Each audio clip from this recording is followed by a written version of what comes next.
life. Woodland Stoves and Fireplaces, out of the ordinary products and services since 1977. With your AM 950 weather, I'm Brett Johnson. Look for sunny skies today with a high near 16, tonight clear with a low of 3 below, and Friday sunny with a high around 19. Since 1984, Cafe Latte has been a hotspot for American eats and desserts. Enjoy gourmet salads, sandwiches, and soups with a unique cafeteria-style setup. Don't miss the pizza and wine bar offering gourmet pizzas and over 30 wines by the glass. Explore the bakery for fresh treats. Located off Victoria and Grand, more at cafelatte.com.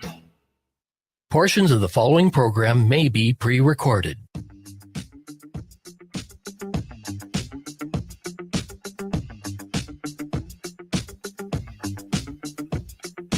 Broadcasting live on AM 950, the progressive voice of Minnesota. In the evenings on WCPT 820, Chicago's Progressive Talk, and in the nighttime hours in Seattle, 1150 AM KKNW. It is the Matt McNeil Show for your Thursday. Good to have you with us today. We got a humdinger to start off with. Chris Kluwe was the former punter for the Minnesota Vikings from 2005 to 2012. He is a strong progressive advocate, and on Tuesday night, he was arrested at the city council meeting of the Huntington Beach City Council, protesting a plaque they are putting on their library there that supports and celebrates MAGA. Chris Kluwe is kind enough to join us today to talk about what exactly happened out in Huntington Beach. Chris, thank you very much. Welcome back to the show. I appreciate the time today. Yeah, thank you for having me on. My pleasure, man. Okay, so let's backtrack here. Let's talk first of all about this plaque. This MAGA City Council wanted to put a pro-MAGA plaque on the public library. Yeah, and what a lot of people have this image in mind of California. They think it's just this universally blue state, but that's not the case. Like, there are a lot of pockets of like deep red areas, and unfortunately, Huntington Beach, where I live, is one of those areas, and it's turning really MAGA. Okay, and they obviously, it's one of those, kind of douchey elements of MAGA as they try to force MAGA on everyone else. So they have a public library. They're going to put a plaque up. And as opposed to just putting up a plaque to say, hey, we celebrate the public library, they had to try to find some way to tie Trump and MAGA into it. Right. And the thing that's so frustrating as a resident is that there has been overwhelming outcry from the people showing up at these meetings, both at the library commission planning meeting and at the city council meeting, saying, we do not want this message on our plaque. So everyone is united in that, yes, we want a plaque to celebrate our library, because the Huntington Beach Public Library is a beautiful library. Like, people come from other cities to come to this library. Mm-hmm. It is fantastic. It's one of the crown jewels of the city. But a library is supposed to be an apolitical space. There shouldn't be any political messages on the library, because it's supposed to be for everyone in the community. And unfortunately, this city council, they really don't care about the community. They only care about themselves and bringing attention to themselves, so that way they can try to move up into Trump's orbit. And once again, the library itself it sounds like is against this idea of putting a MAGA phrase on the outside of the library, correct? I don't know if the library itself has spoken out on it. I don't know if they can speak out on it, but the overwhelming majority of people who have shown up to these meetings to give their feedback to the city council has said, no, this is not okay. And the city council did it anyways. And this is also part of the long-standing thing that the city is trying to do to the library. So this actually started about 2 years ago, when the council tried to ban certain books from the library. They said that these books should be banned from the library, and there was a big outcry. And so then the council was like, well, we're going to set up a book banning commission to, make sure that there is only appropriate material in the library. There's a big outcry. And then they're like, well, we're going to privatize the library. We think that it should be run by private, ownership instead of by the public. And there was a big outcry. So like this isn't a one-off thing. For some reason, the city council just absolutely hates the Huntington Beach Public Library for whatever reason. And they don't understand that the community does not want that. They don't want the city council messing with the library. You had mentioned meetings, and in the video, which has gone viral of you getting arrested at this city council meeting, you yourself mentioned as well previous meetings. Once again, this is not the first time. It's not, you just didn't walk into this meeting and all of a sudden made this one issue known and that became an issue. You multiple times with a lot of support have tried to say, no, this is not where we should go as a city. Correct, exactly. And that is the frustrating thing for a lot of Huntington Beach residents, is that it has become very clear to us over the past 3 to 4 years that this city council does not listen to its community, and they are not interested in listening to their community. The only thing they're interested in is making their lives more important.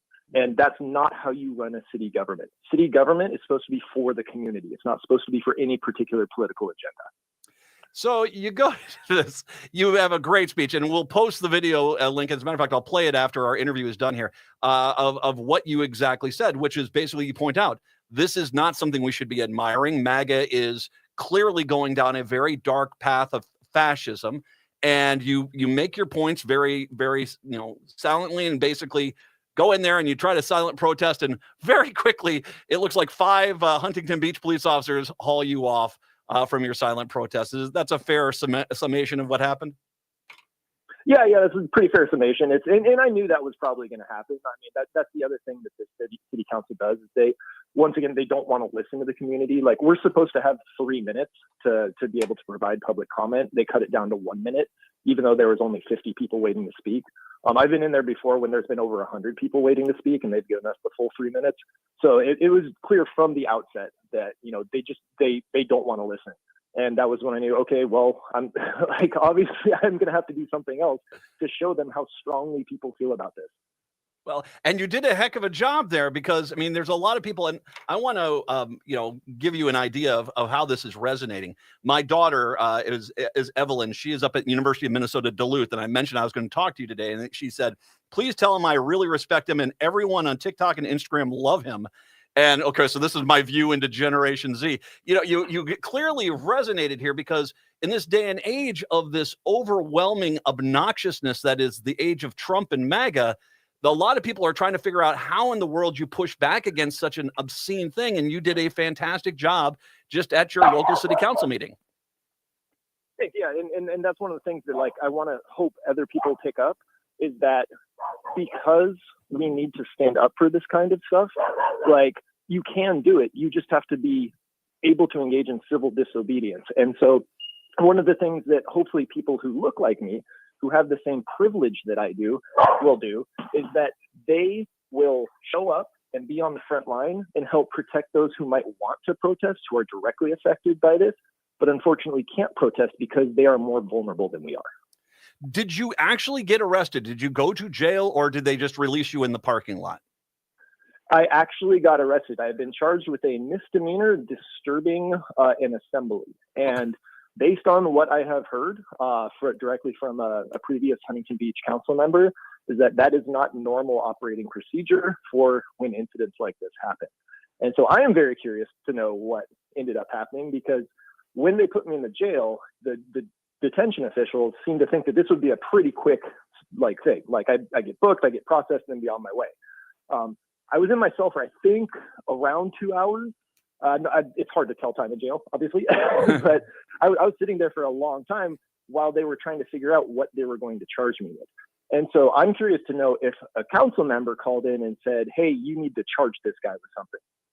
Okay. And they clearly, there were some members of the council who clearly were wanting, get him out of here. It was a commanding of the police officers, to yank you out of there, which once again points out, you, by doing what you did, pointed out everything you said was absolutely correct. Your idea of even a simple peaceful protest had to be squashed as these MAGA fools sat there and screamed, get him out of here, that kind of thing. I mean, you absolutely did a perfect job of exposing them for exactly who they are. Yeah, and that's ultimately why it's such a self-defeating movement, because MAGA isn't about building anything. It's not about building community. It's about highlighting individual people and seeing how much power they can grasp for themselves. And eventually that all comes tumbling down. The reason why we need to oppose it is because while they're in the process of trying to gather that power, they can make a lot of people's lives immeasurably worse. Yes. So as American citizens, we need to oppose that. Chris Kluwe joining us right now. Obviously, the viral video of him getting arrested at the Huntington Beach City Council meeting. It sounds like, as you said, this is not something new. And I should mention, we want to take some time to promote Protect HB, Protect Huntington Beach, which is protecthb.org. This is a fairly well-organized and funded community organization out in Huntington Beach that is clearly trying to confront the city council this is clearly a city council that has created a subcurrent of protest that is pretty active within the community. Yeah, and again, this gets back to the whole point where this city council isn't about the community; they're about themselves. City council meetings should be boring. Like we should be arguing about which street to pave, or where does the new stop sign go up. Like that's what a city council meeting is supposed to be about. But these particular individuals, they crave the attention. They want to try to move up in Trump world, and you can see that our city attorney recently left to go work in Trump's Department of Justice. Really, and he's been absolutely awful for the city. And yeah, it's part of the pattern of behavior that they have shown, that they do not care about their community except as a means of getting themselves more power. Besides the library, can you give us some examples of other overreach by the city council in Huntington Beach? Oh, sure, can I? So we recently had, I don't know if you remember, it was about, I think it was like 5 years ago, there was a big oil spill on Huntington Beach's coastline. One of the pipelines ruptured. And the air show, there's an air show that goes here every year. And it's a big thing. And they had to close down the air show because they couldn't put people on the beach. And so the air show sued the city because they're like, okay, we need to get paid. The city had a case against them where they didn't have to pay because it's covered under acts of God. Like no one could have predicted the pipeline rupturing, so the city shouldn't pay. This city council came to a secret agreement with the air show, the details of which were finally released to the public, like years after the actual settlement. It ends up, we as taxpaying citizens of the city now owe the air show something along the lines of like $5 million to $8 million a year for the next 60 years, I think. What? That's insane. Yeah. I mean, it does not cost that much to put on an air show. Where did this come from? Right. So because the thing is the city council locked us into an agreement with the air show for the next 50 to 60 years.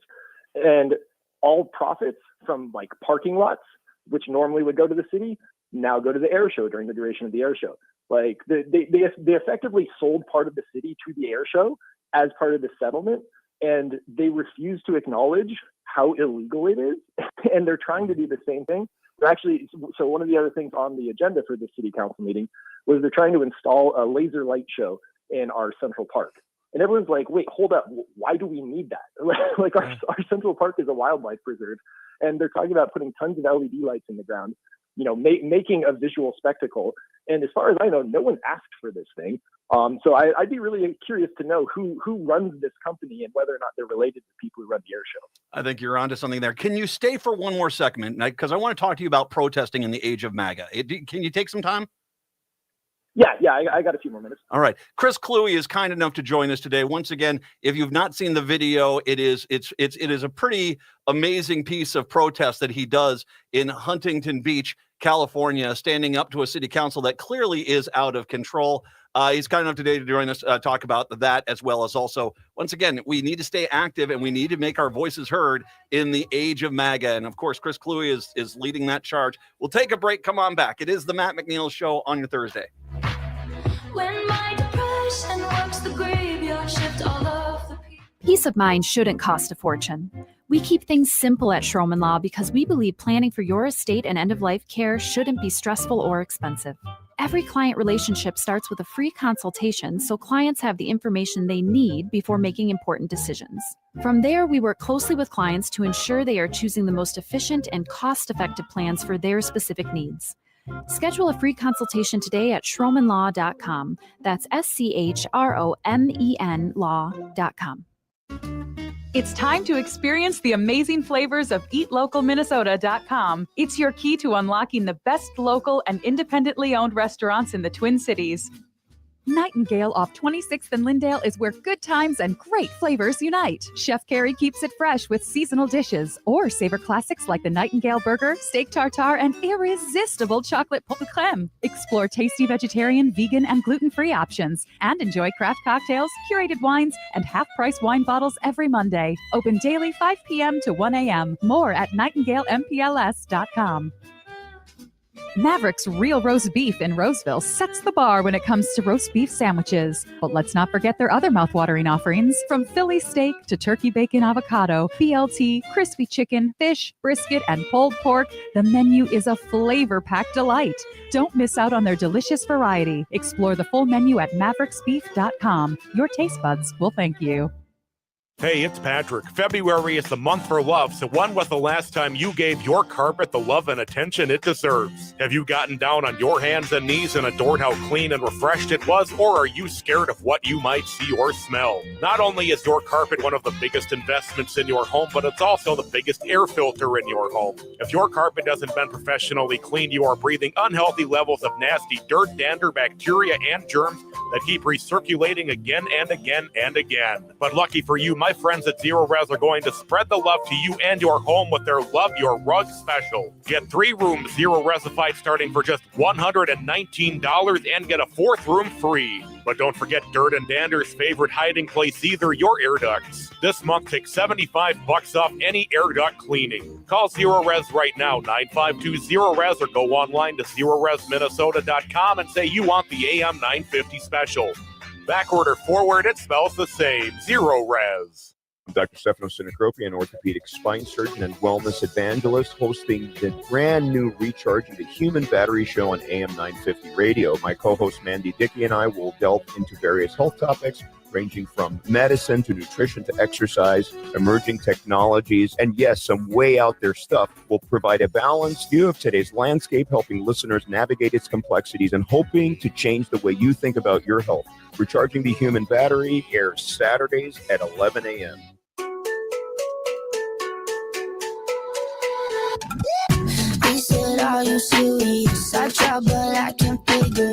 It is the Matt McNeil Show. Chris Cluey is kind enough to join us once again after getting arrested at the Huntington Beach City Council meeting, protesting a MAGA plaque being put on a public library. And Chris, as going back to what you were talking about before the break, I can agree with you completely.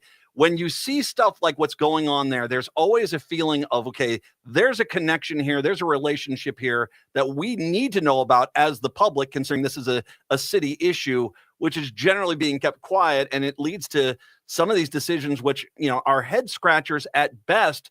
They sound almost like corruption at worst.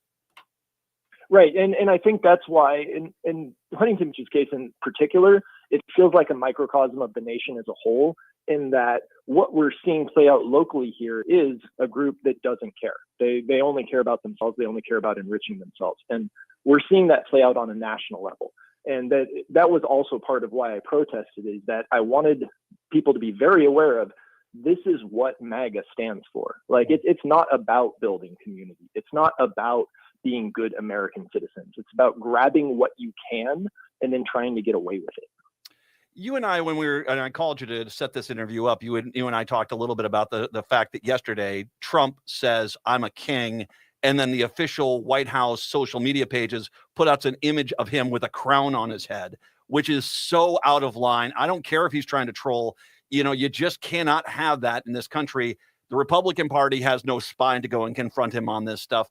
But it's stuff like this that we need to actually see what the heck is going on right now and stop this while we can.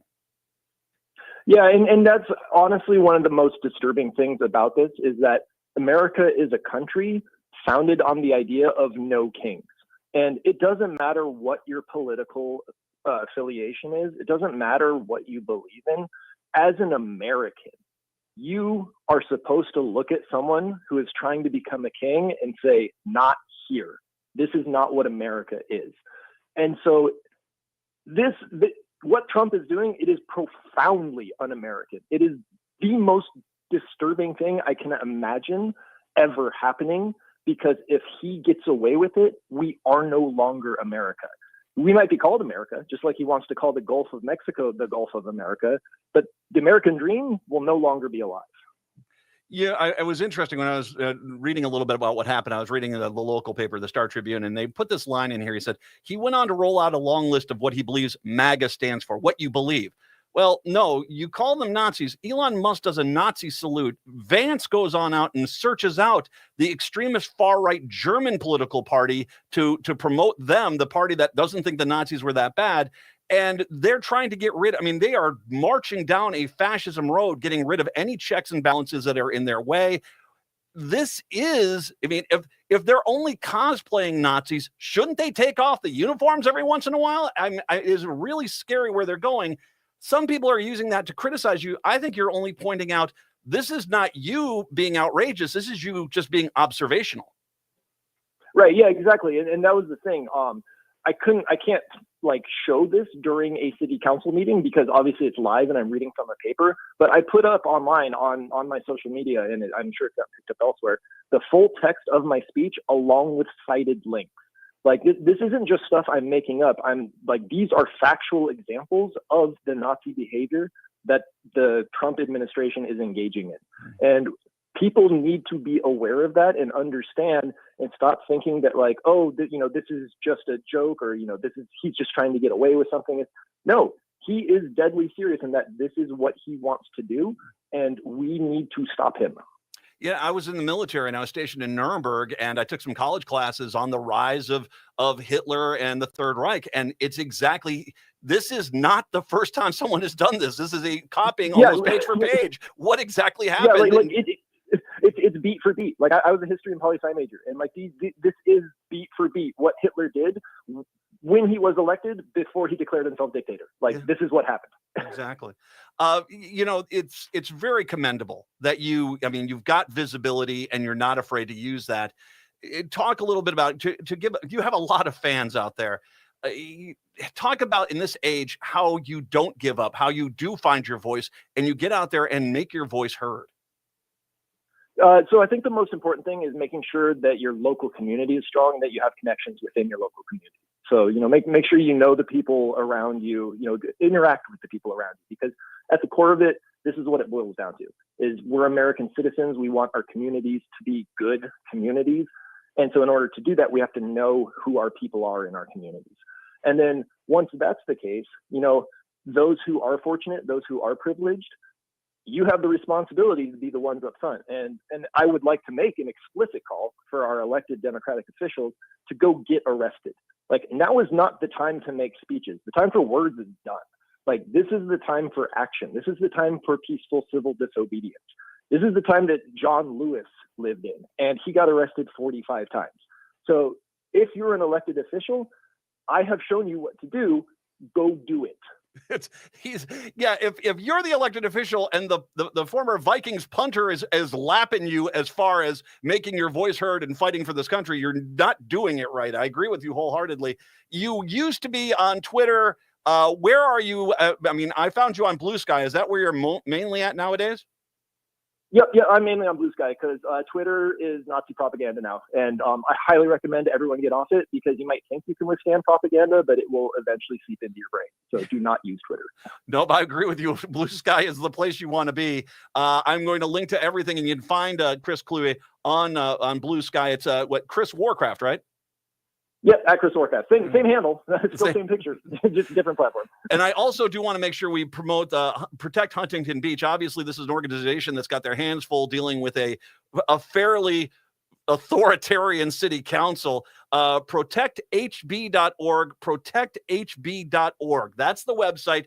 Go there, make a donation. And if you're in that area, you're listening to this right now, make sure you get involved, sign up, and do what you need to do, because it's only America we're trying to save here at this point. So Chris Kluwe, Chris, as always, I really appreciate the time today. Thank you very much. And thank God for what you're doing. I really think it's incredibly inspirational.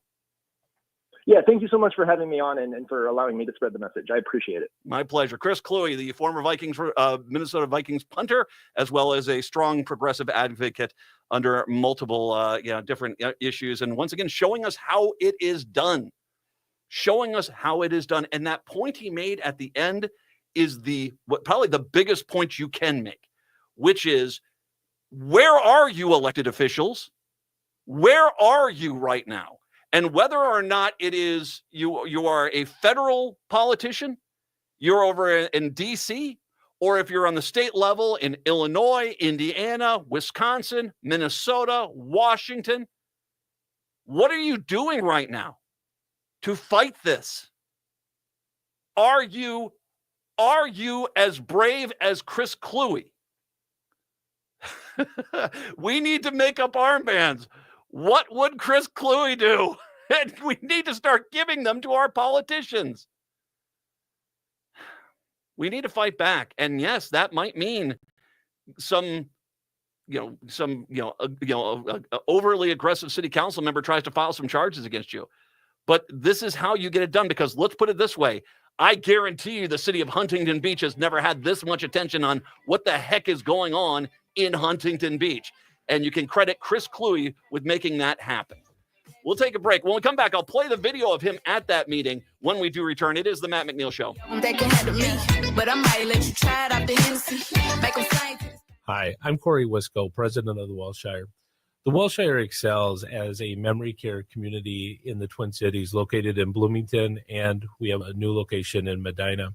But what makes Welshire so different is the people that we have working for us. Our team has been together for the past 25 years providing this type of care. We employ some of the most amazing nurses and LPNs that are in the building 24 hours a day. We also have an activity team that is over 40 people. And our scheduling begins at 9 o'clock in the morning for activities, and it goes to 7, 8 o'clock at night. And that's 7 days a week. You won't find that. That is why many of the families that come to Welshire are actually coming from another memory care facility. Not all memory care is created equally. And that's why I encourage you, if you've had issues and problems at other places, come see what makes us so special. Please visit thewelshiremn.com and book a tour. Hey, Minnesota, it's your favorite sexy liberal. Join me and my fellow cohorts in liberal justice weekdays from 8 to 11 on AM 950 KTNF, St. Louis Park, Minneapolis, St. Paul, the progressive voice of Minnesota. Turn to Auto Technical with your vehicle donation. We have families waiting for a car. You know, over 85% of unemployed are successful in finding and keeping a job if they have dependable transportation. A car plus a job equals a life changed. 612-919-5526. We have families waiting for a car. 919-5526 or autotech.org. Hi, I'm Rachel Shamblat. My dad is Dr. Scott Shamblat from Shamblat Family Dentistry. A lot of people are afraid of the dentist, but you don't have to be. My dad makes going to the dentist comfortable and even fun. He won't be mad if you haven't seen a dentist in a long time. He just wants to take care of you and your teeth. If you don't see my dad, please see another dentist. Take care of your teeth because they're the only ones you get. Shamblat Family Dentistry in Hopkins and St. Paul. Find them online at shamblatfamilydentistry.com or call 1-800-FIX-MY-TEETH. AM 950 KTNF, St. Louis Park, Minneapolis, St. Paul.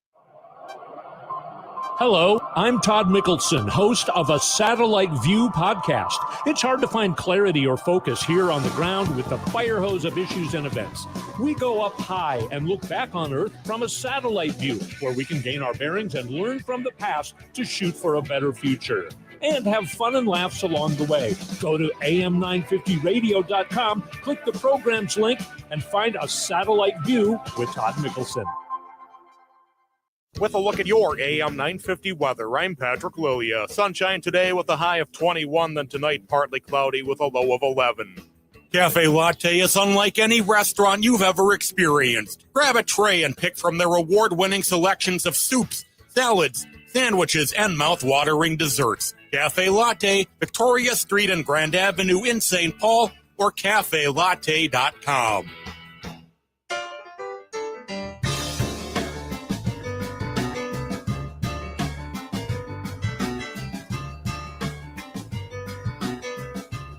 Broadcasting in the evenings in Chicago on WCPT 820, Chicago's Progressive Talk. In Seattle at nights, 1150 a.m. KKNW. And, of course, in Minneapolis, St. Paul on AM 950, the Progressive Voice of Minnesota. It's the Matt McNeil Show. Thanks to Chris Cluey for joining us. Damn, that was very inspiring, to tell the truth. That was, frankly, that was far more inspiring than anyone probably outside of AOC at the current moment in politics. Outside of AOC, I don't know of another politician who is out there advocating as well as he has. We actually do have, and once this is from the Facebook page for Protect Huntington Beach. We do have the full audio. This is about 1 minute and 37 seconds of him, and at the end of him, it's him getting arrested by 5 police officers. Let's go ahead. Let's play this for you and listen to this. What is basically a master's class and basically telling these people who, once again, with their arrogance, are trying to flip off the community. This is Chris Cluey, not actually flipping off the city council back, but basically standing up and saying, no, blank you. If we could play this. Hi, my name's Chris Cluey, 15-year HB resident. I'm here to speak out against both the plaque and the current city council. As the community made clear at the Library Commission meeting last Tuesday, everyone is in favor of a plaque to celebrate the library, but the vast majority are against including a MAGA acrostic. Okay. Unfortunately, it's clear that this council does not listen, so instead I'm going to take my time to say what MAGA has stood for these past 3 weeks. MAGA stands for trying to erase trans people from existence. MAGA stands for resegregation and racism. MAGA stands for censorship and book bans. MAGA stands for firing air traffic controllers while planes are crashing. MAGA stands for firing the people overseeing our nuclear arsenal. MAGA stands for firing military veterans and those serving them at the VA, including canceling research on veteran suicide. MAGA stands for cutting funds to education, including for disabled children. MAGA is profoundly corrupt, unmistakably anti-democracy, and most importantly, MAGA is explicitly a Nazi movement. You may have replaced a swastika with a red hat, but that is what it is. I will now engage in the time-honored American tradition of peaceful civil disobedience.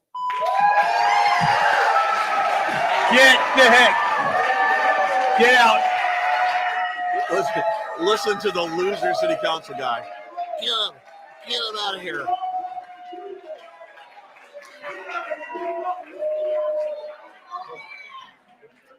I will say, still as a punter, he's a big fella. I mean, he is not tiny. I mean, it takes five guys. I mean, they really do kind of aggressively cuff him. But when they carry him out, I mean, it takes all of those guys. I mean, I don't think I could fireman carry the dude. He's a big guy. The plaque, what they've put up is they basically they put, like, I think M is like magical and A is this and G is this, and then they make the letters big running down so it reads MAGA. Well, you know, Huntington Beach City Council, you could do that with an NAZI and it doesn't make it right. It doesn't mean that it means nice and always forgiving and zany and incredibly positive. You still have put Nazi down in a line. Okay. And in that case, I might actually think that was just naivete, that they just didn't figure out what they were doing. You guys purposely did it. And I said this very early on. There's a douchey nature to you guys. There is just a douchey nature, and you like it. This is why Trump and his team put on a crown on his head and will post that image, because he's the king. And you don't realize, I don't care if you think it's trolling. Let's make sure we understand something here. If you've got somebody who's making horribly racist and anti-Semitic and insensitive comments about the handicapped or veterans or anyone, and you look at us like, what are you doing? And they say, oh, don't worry. Yeah, I'm being racist and anti-Semitic and insulting, but I'm just trolling. Does that excuse the comments that are being made? Of course not. Of course it doesn't. You're still a racist. You're still an anti-Semite. And you can sit there and say, we're trolling by putting the crown on there. You're advocating for Trump to be a king, whether it's a joke or not. And I made this point yesterday with Stein. If a Democratic president, clearly joking, made a comment that they wanted to be a king, clearly in jest, every single Republican would be demanding to carry a gun into the U.S. Capitol and scream, we have to protect it against the guy who wants to bring kings back.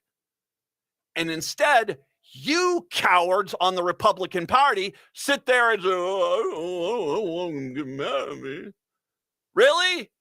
See, when we talk about history and we talk about the rise of the Nazis in Germany, one of the major points that happened was a whole lot of people watching what Hitler was doing and advocating and not speaking out. See, that's almost as important as the people that support them. They need to have people ignore or downplay or try to validate the inexcusable behavior. Because if people are standing up and protesting it, guess what?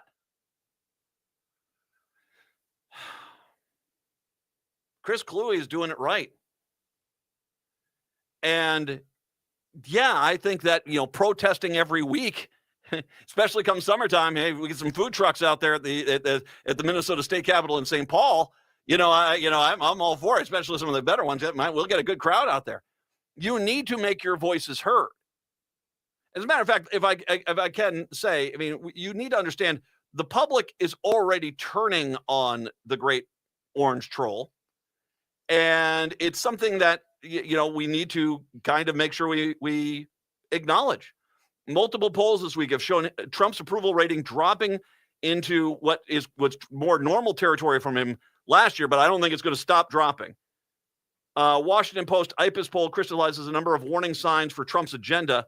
Americans seem to be quite concerned at how far Trump is going, and most of his signature policies and initiatives appear to be quite unpopular, especially those spearheaded by billionaire Elon, Nazi salute Musk. Trump's approval ratings in this week's polls, including post-Ipsos poll and others from Reuters, Quinnipiac, CNN, Gallup, all have ranged from 44 to 47%. All of them, more people disapprove of him now than approve of him. That's a reversal from the vast majority of polls when he came into office. The post-IPIS poll, significantly more Americans strongly disapprove of Trump, 39%, than strongly approve of him, 27%. So that's a 12-point underwater there. The big question has been whether Trump's dramatic attempt to overhaul the federal government might hurt him, and it appears that is indeed exactly happening. The Post poll also queried participants about a dozen Trump policies and efforts, including mass deportation, banning transgender people from the military, shuttering the U.S. Agency for International Development, pardoning January 6 defendants. All but two were unpopular by an average of 25 points. Shuttering the U.S. aid office, Americans oppose that by 21 points in the post-IPIS poll, 25 points in the CNN poll. Another is Trump's tariffs. The CNN poll shows Americans oppose his tariffs on aluminum and steel by 15 points, while the IPIS poll shows nearly 2-to-1 opposition. That'd be 33 points. His 25% tariffs on goods from Mexico and Canada. About 7 in 10 Americans think tariffs generally increase the price of products on American states, on U.S. citizens. That's 70% of the country. And once again, what I think is happening is a lot of people that voted for him, and once again, let me say this. A lot of people voted for Trump, 77 million people. Now, those people basically boil down to three different groups. One, billionaires, millionaires, billionaires. Two, racists, okay? And three, people whose sole purpose in voting was to hurt other people as opposed to help themselves. And that is the entire thing. They never dreamed this stuff would actually hurt them. They thought this was all going to go get those inner city black people. That's what they thought, which means even in the best case scenario, they're racist light, okay? In the best case scenario. Considering the entire MAGA platform is, unless you're a white male straight Christian man, everyone else getting hired was discriminatory against those people. It's pretty clear where they're going. But since that time, and once again, day one, eggs were going to be a dime a dozen. Day one, gas was going to be 10 cents a gallon. Day one, Ukraine was going to be, that whole war would be over. And none of that's come to light. And not only has it not come to light, Trump, who promised all those things at every freaking rally he did for a year, is now saying, I can't do that stuff. And it's causing some people to wake up, let alone the idea that there are a lot of MAGA people out there who got, they had contracts with the government, and now that all of a sudden those grants have been shut down, they're screwed. And all of a sudden they realize, wait a second, that's not inner city people that are getting affected. That's me. And I've said this, and I'll say this again. There's a lot of people in this country that are going to suffer. Hundreds of millions of people in this country are going to suffer. It is next to impossible to care for all of them because no one has that much empathy. I can feel bad for you, But for all the people at MAGA people that voted for this that are now sitting there saying, I didn't realize I was going to get hurt. Screw you. You voted to hurt other people, and now you want to play the victim. The heck with you. But I think when you look at these numbers, what you're seeing is people are like, wait a second here. When he said tariffs, what did he mean by that? I applauded it and cheered it and said tariffs were the reason I'm voting for it, but I have no idea. My products are going to cost more. I'm not for that. Like I said, idiots. There you go. About the only Trump proposals which American lean support and 10% on tariffs and the mass deportation, which once again, dear Lord. But even that last one comes with a major caveat. Americans strongly oppose deporting undocumented immigrants who aren't criminals. 57-39, that's almost a 20 points. Most people do not want them just rounding people up, especially the people that are doing the jobs that the rest of us don't want to do. They're for criminals, and I think most of us, well, if they commit a crime in their country, they should serve their time in our country, and then they should be exported out of the country. I think they should pay their time in the United States if they commit a crime. Trump didn't do that. He just took a bunch of them out of jail, some of them having longer term sentences, and threw them away. They let them go. They gave them a sweetheart deal. Those people, criminals, sure. But the people that are milking our cows and taking care of our kids and packaging our goods, most people are against deporting them. 39%, like I said, 77 million. Most Americans are against those deporting people who arrived as children, 70-26. And who have U.S. citizen children, 66-30. Most people are starting to wake up. But the problem is you have taken a group of people who are representative of an insanely small subsect of this country, and now through ICE and their militia buddies that they released on from the January 6th deals and the outright threats they're making, they're basically forcing their will on an entire political party and have the control. Because nobody in the Republican Party seems to have any freaking guts anymore. Kash freaking Patel was just approved to be the FBI director. How in the hell is that even a possibility?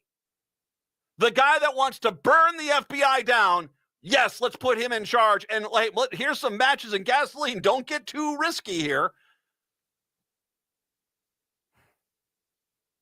The FBI now is a arm of Trump's investigation into any of us. And will Chris Cluey or myself or any John Fugelsang or Stephanie Miller, will any of us be able to be surprised if all of a sudden we start getting visits because we hear you're mouthing off a little bit too much? No, not in the least bit. Because now that they are being put into power, the silence, the quiet, that's it. That's what enables them.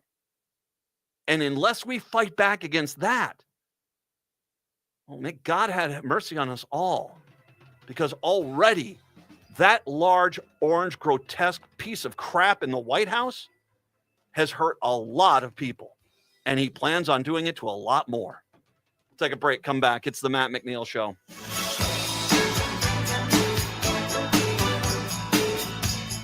Are your remote workers putting your company at risk? Not sure what steps to take to secure your data?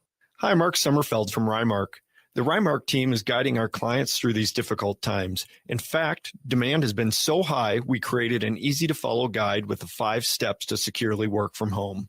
It's yours free. Download our 5 steps to securely work from home now at rymarkit.com or call 651-328-8900 for a no-cost how-to discussion. Minnesotans are hardy. We don't let snow or ice get in our way. We have places to go. So making sure your vehicle is in prime shape for winter driving is so important. Take your vehicle to Rudy Luther Toyota for all your service needs. I was just there. I got my oil and filters replaced, and they did a complete safety check to make sure my vehicle can tackle winter. And they service all makes and models of vehicles. Head to rudyluthertoyota.com and use their super easy Toyota service schedule to set up your service appointment today. Rudy Luther Toyota on the southeast corner of 394 and 169 in Golden Valley.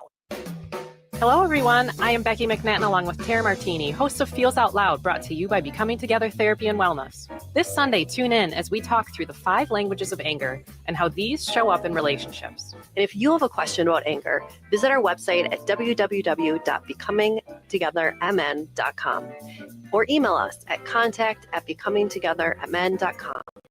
We may share your questions on the show, so join us at 9 a.m. to live and share mental health together. Hey everyone, this is longtime AM 950 host Ellie Krug.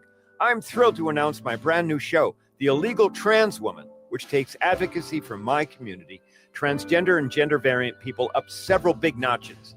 The Illegal Trans Woman will feature interviews, commentary, and information aimed at pushing back against efforts to oppress trans and gender variant humans. Please tune in on Saturdays at 4 or wherever you go to get your podcasts. And do me a favor, share about the show. Thanks.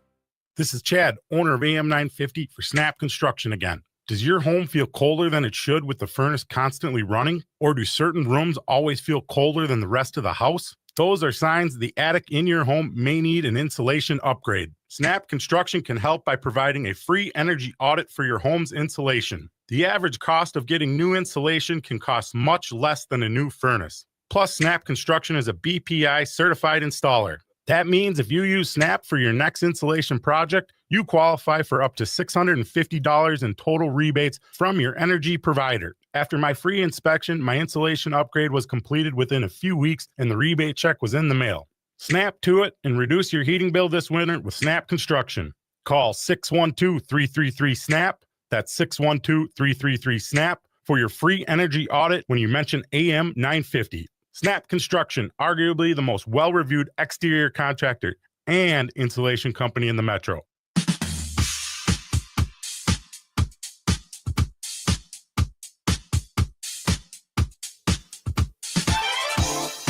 It is the Matt McNeil Show. By the way, I should mention in the polling that came on out, Musk and Zuckerberg are not doing too well. Musk is doing better, but I think that's because that for many years the Republicans vilified Zuckerberg, and I don't think that he's really recovered from that. But Musk is still underwater. 54% of the people either view him very unfavorably or mostly unfavorable. Sounds like the Tesla sales are just plummeting right now. Zuckerberg's worse. He's at 67, so 2/3 of the country do not like Zuckerberg. But hey, I'm no fool. I know these guys. They got their money. They got their private areas, and they got enough people that are willing to strap on knee pads for these dudes at any point so that they don't ever have to feel like they're on the outside looking in. But, it's there's a reason why millionaires and billionaires from the 1880s, 90s, and, the beginning of the 20th century had to spend most of their fortunes to try to revitalize their public image. And because they realized, I'm going to die and everyone's going to want to, go to the bathroom on my grave. Yeah, that sort of thing. So, yeah, it doesn't surprise me.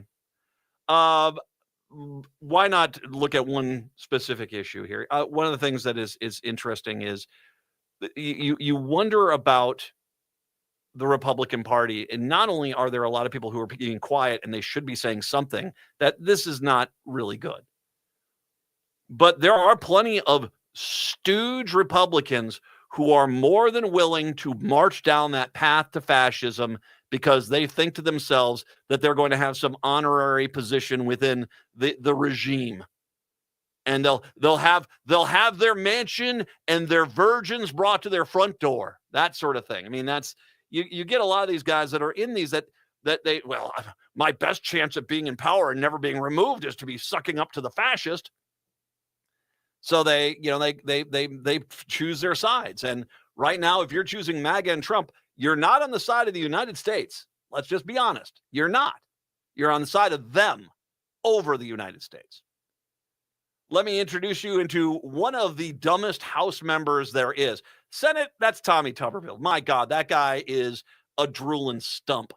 But Derek Van Orden from Wisconsin, he is brick stupid as well.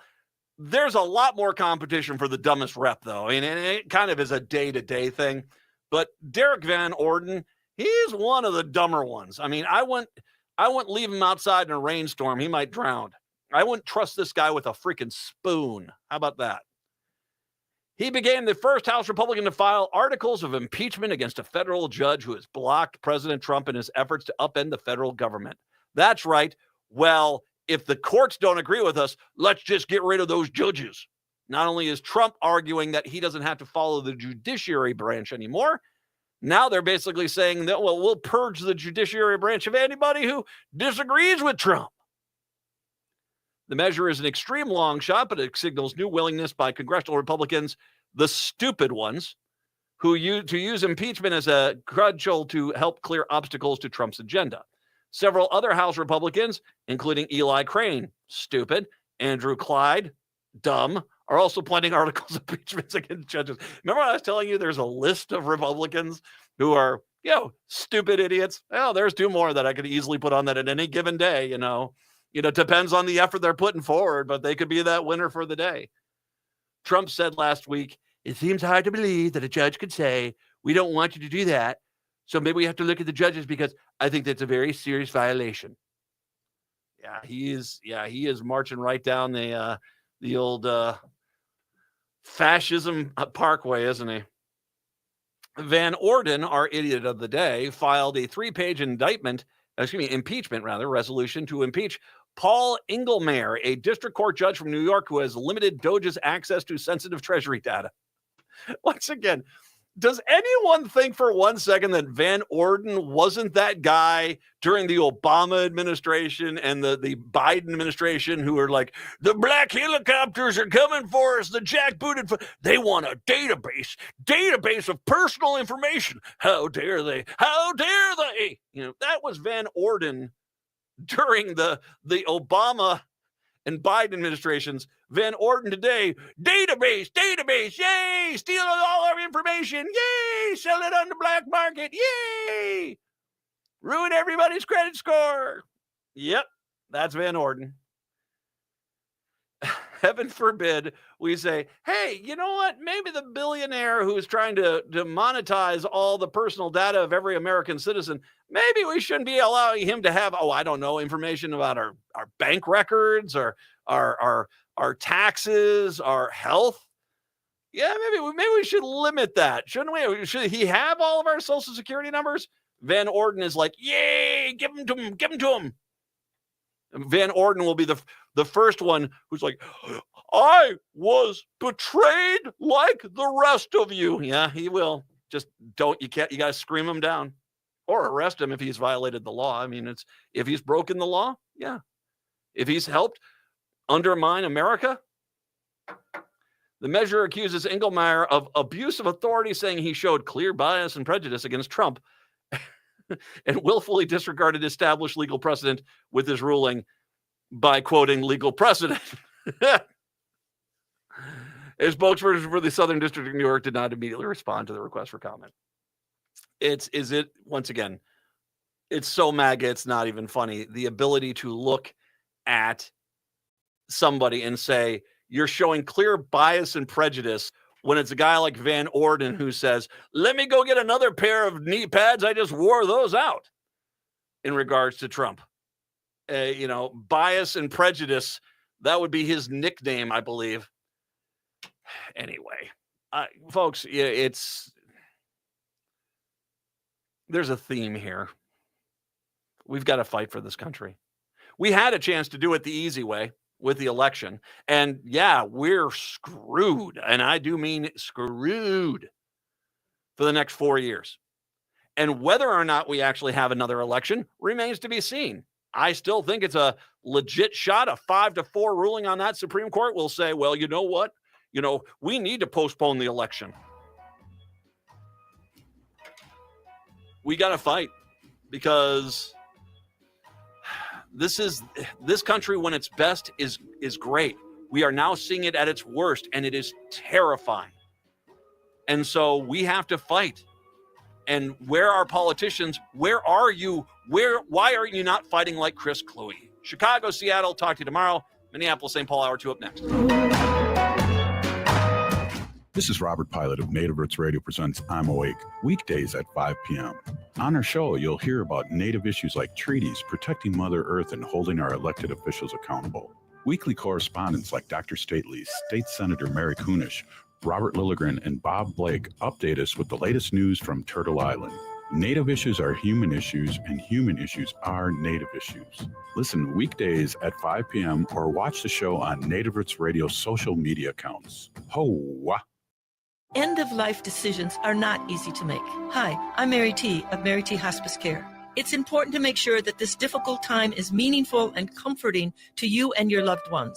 Our hospice team provides an individualized program of physical, emotional, spiritual, and practical care so your loved one is comfortable and not in pain. At Mary T. Hospice, we understand that choosing the right hospice care provider can be overwhelming, but we're here to assist you. Learn more today at marytinc.com. Hey, Minnesota, it's Brad Friedman, host of the Bradcast. You're listening to AM 950 KTNF, St. Louis Park, Minneapolis, St. Paul, the progressive voice of Minnesota.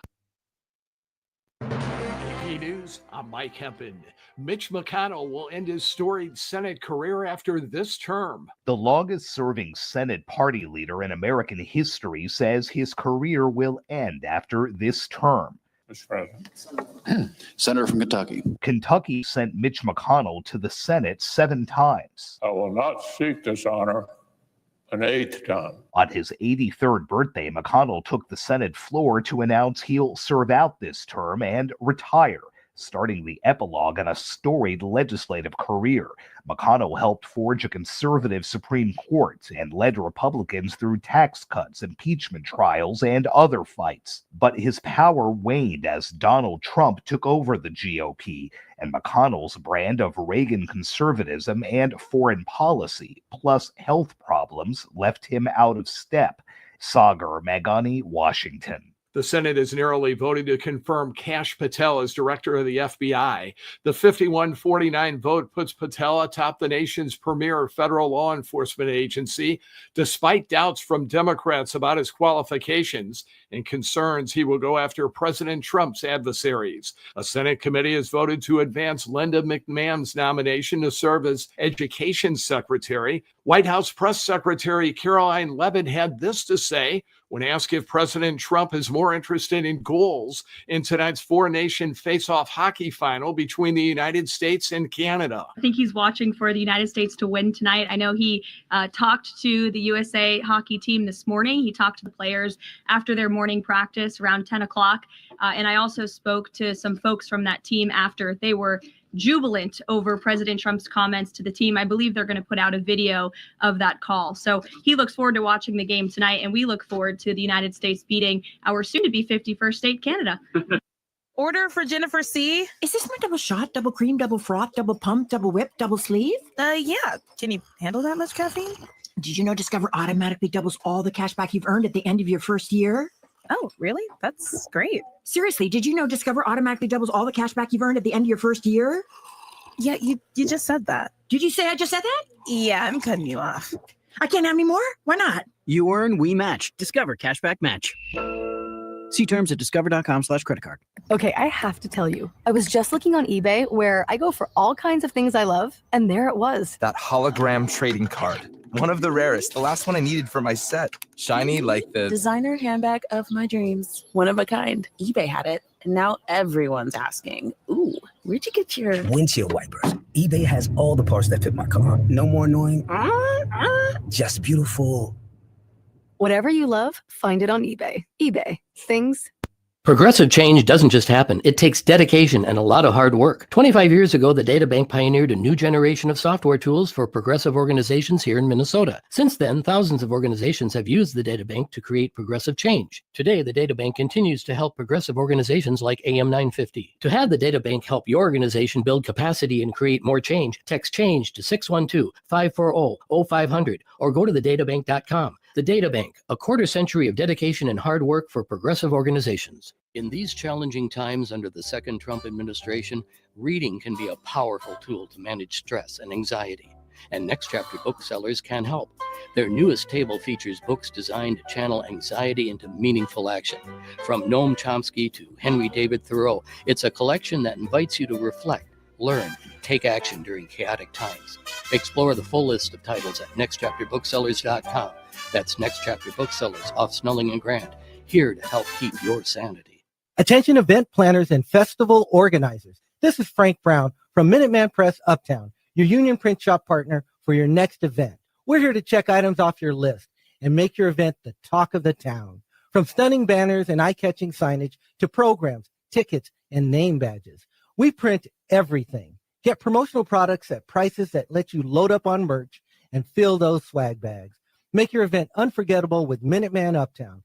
Visit us at mpuptown.com. With your AM 950 weather, I'm Brett Johnson. Look for sunny skies today with a high near 16. Tonight, clear with a low of 3 below. And Friday, sunny with a high around 19. Catch Milo Imagines the World playing at Children's Theater now through March 9th. Hip-hop, pop, and country collide in this unforgettable musical adventure full of imagination and surprises. Learn more at childrenstheater.org. That's childrenstheater.org. Portions of the following program may be pre-recorded. Hour number 2 of the show here on Thursday. Nice to have you with us today. 952-946-6205, 952-946-6205. Matt and Patrick there.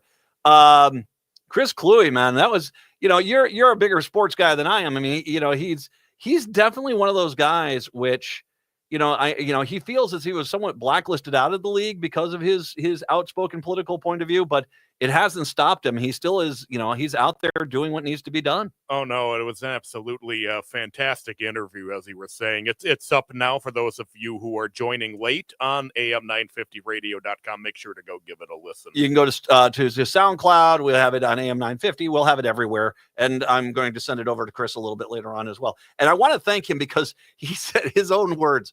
My phone just kind of went nuts. And when I called him, I said, "Hey, it's Matt up in Minneapolis, and we've had him on before." And I said, is it possible to get some time? Very quickly said yes. We very quickly wanted to say yes. So I'm very grateful for that.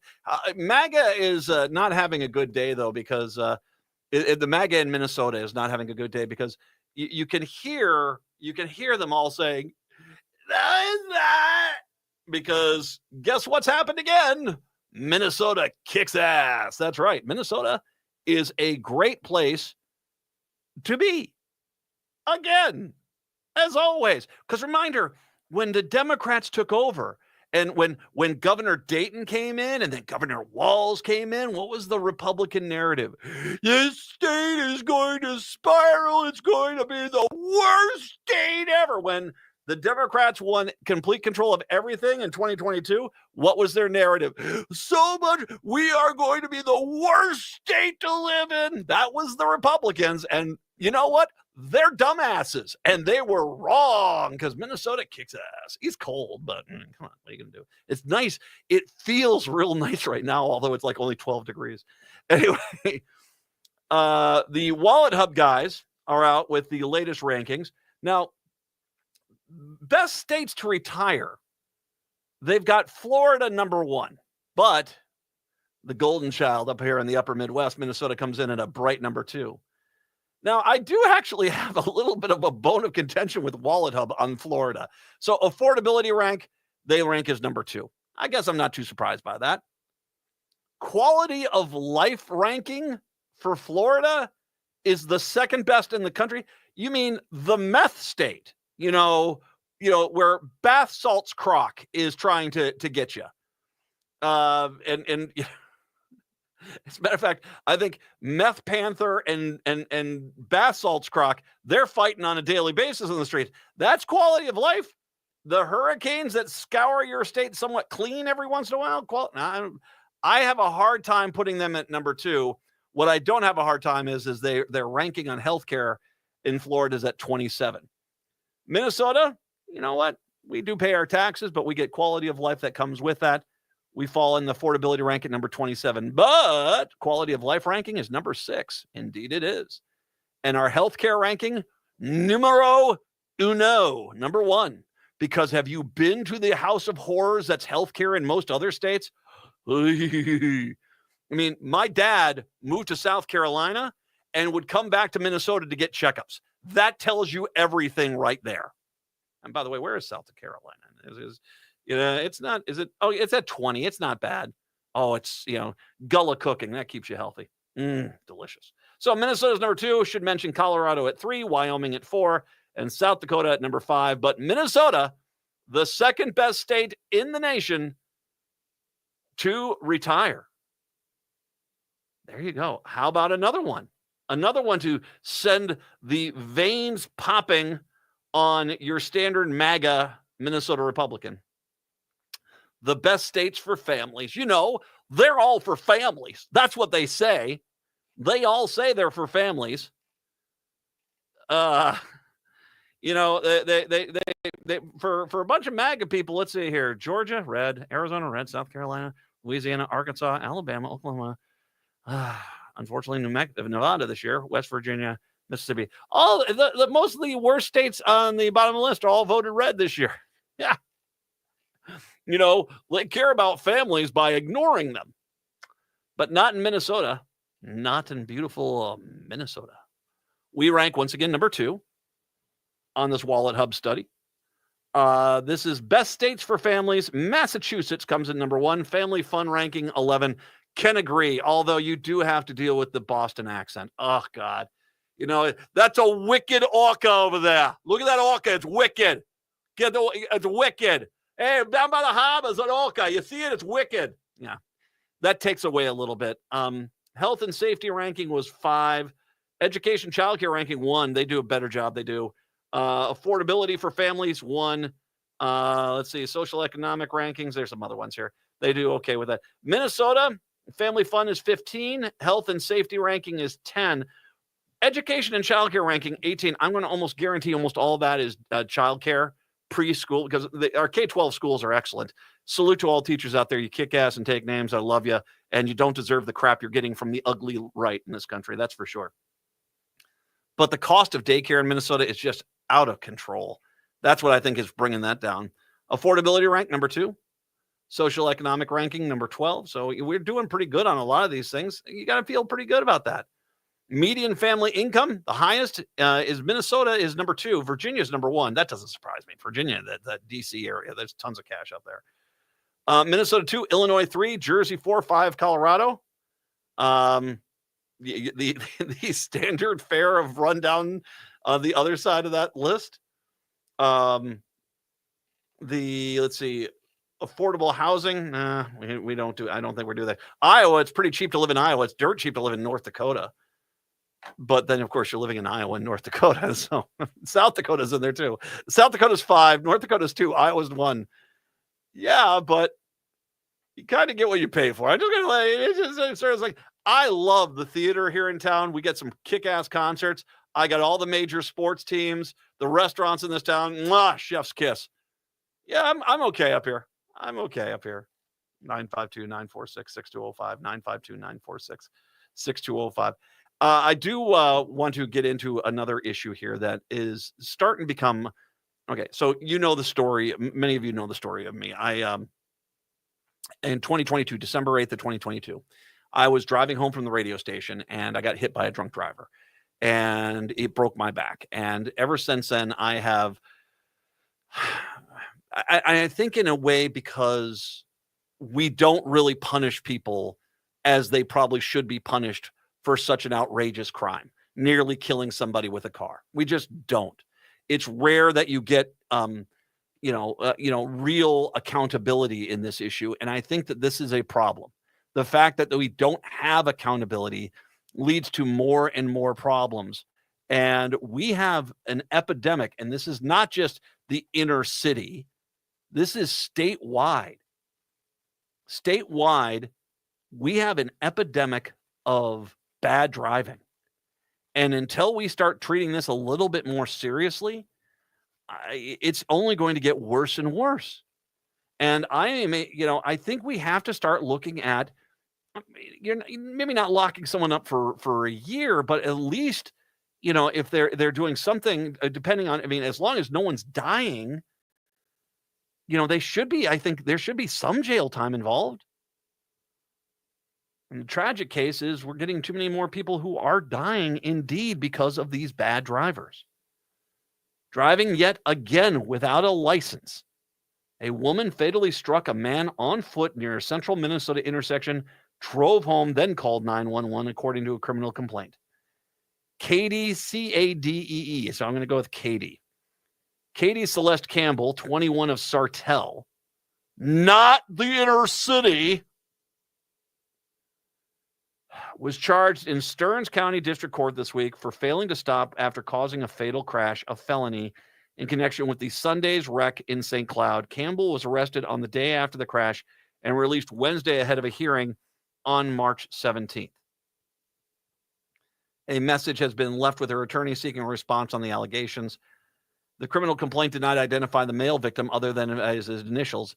At the time of the crash, Campbell was behind the wheel with a revoked driver's license, according to a State Department of Public Safety spokesperson. Going back 2.5 years, Campbell has been convicted 9 times. 9, N-I-N-E times, for driving with her license either revoked or suspended, according to court records. In that same time, she has also been convicted 3 times of driving without insurance, twice each for speeding and driving with illicit drugs in the vehicle, and once for careless driving, the records revealed, according to the criminal complaint. So once again, I want to make sure we point out one thing about that. She was convicted 9 times of driving with her license either revoked or suspended. That doesn't factor in the amount of times she was pulled over when she did have a license and before it was revoked. Illicit drugs in the vehicle, you say. She's clearly someone that should not be behind the wheel of a vehicle because clearly she can't be trusted with a car. But since we basically allow any person, even people with severe mental health disorders, to get as many guns as they want to in this country, I guess. Anyway, according to the criminal complaint, a motorist waiting at the intersection of highways 23 and 15, once again, not inner city. At the intersection of highways 23 and 15, said she saw the male walking across the southbound lanes of Highway 15 in an area where there was no crosswalk. The vehicle hit him and then drove off, the complaint read. Campbell called 911 and she said that she was the driver involved in the crash. Police went to her home and she admitted that she knew she had hit the pedestrian and then left the scene. She explained that while she kept going because she had a child in the vehicle with her. Dear Lord.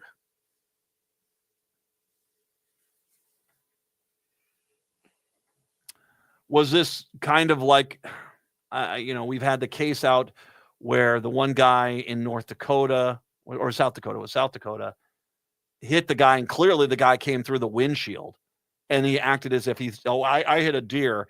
And the police found the glasses in the front seat. The victim's glasses were in the front seat of the car, and the guy still insisted he saw he hit a deer. Or Fanthavong, remember when he was hit over on the Riverside Avenue ramp off of 94 by Sensor's wife, where, it sounds like he rolled up on the hood of the car. Imagine there's a kid in the car and he sees that, or she sees that. Dear Lord. We've got an epidemic in this state right now of bad driving. And we are only going to have more dead people until we take this more seriously, as we should.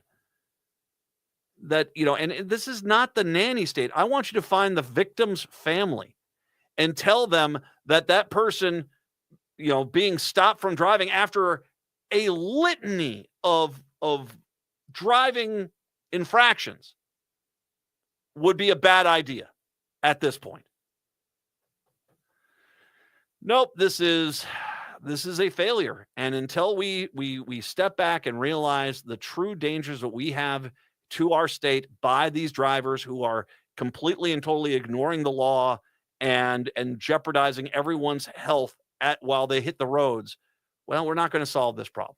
Because I can tell you right now, you're not sending any freaking message when you have somebody who has 9 moving violations, driving without a license 9 times, and you still don't put them away to where the 10th time they can kill somebody with their car.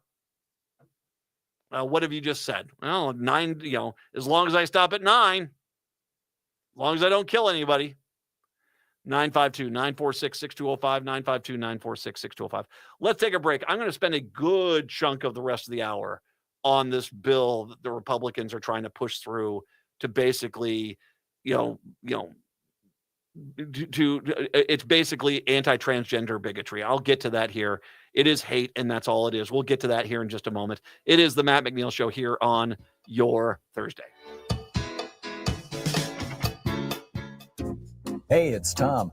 I talk a lot about the future we want to build, one that's cleaner, more sustainable, and more independent. And one of the best ways to invest in that future, solar energy from All Energy Solar. Solar is one of the fastest growing energy sources in the country, and progressive AM 950 listeners like you are making the switch to All Energy Solar. With a 30% federal tax credit still available for 2025, at least for now, there's no better time to go solar. But don't wait too long. Federal incentives can change with this new administration, and you don't want to miss out. Here in Minnesota, additional incentives may be available, including rebates for installing battery storage. And All Energy Solar will help you get every rebate and incentive to maximize your savings. So stop paying the utility company and start generating your own power. Go green, go solar, and make the switch with All Energy Solar. Get a free consultation today at allenergysolar.com. That's allenergysolar.com. Are you experiencing troubles with thinking, comprehending, or speaking, have post-COVID brain fog, ADHD, concussion, tremors from Parkinson's, mental health issues, or simply striving to maximize your brain's potential? At Hypercharge Wellness Centers, we deliver transformative results for the brain. Hypercharge Wellness's brain fitness protocol utilizes cutting-edge modalities, including PEMF, red light therapy beds, and transcranial laser, which all work together to improve focus and cognitive functions. These treatments aim to improve the brain's blood flow and electrical patterns, which reduces anxiety and enhances relaxation, providing a comprehensive approach to brain health optimization. All are invited to experience this life-changing journey towards achieving the pinnacle of cognitive and emotional well-being. Call or go online to schedule your free Hypercharge Wellness introductory session valued at $200 today. This is your opportunity to feel the difference for yourself. No matter where you are in the Twin Cities, there is a convenient location near you. Visit hyperchargeclinic.com now. That's hyperchargeclinic.com. Hypercharge is hope. Greg Bakken here. I've told you about the out-of-the-world roast beef sandwiches at Maverick's Real Roast Beef, but I haven't told you about their Philly steak sandwiches, turkey bacon avocado sandwich, BLT, crispy chicken, fish sandwiches, brisket, or pulled pork. Okay, you get the idea. They make a lot of delicious food to the same standard as their famous roast beef sandwiches, and now I'm starving. I'm going to go to Maverick's Real Roast Beef off Lexington and Roseville, and you need to go too. Check out their menu at mavericksbeef.com.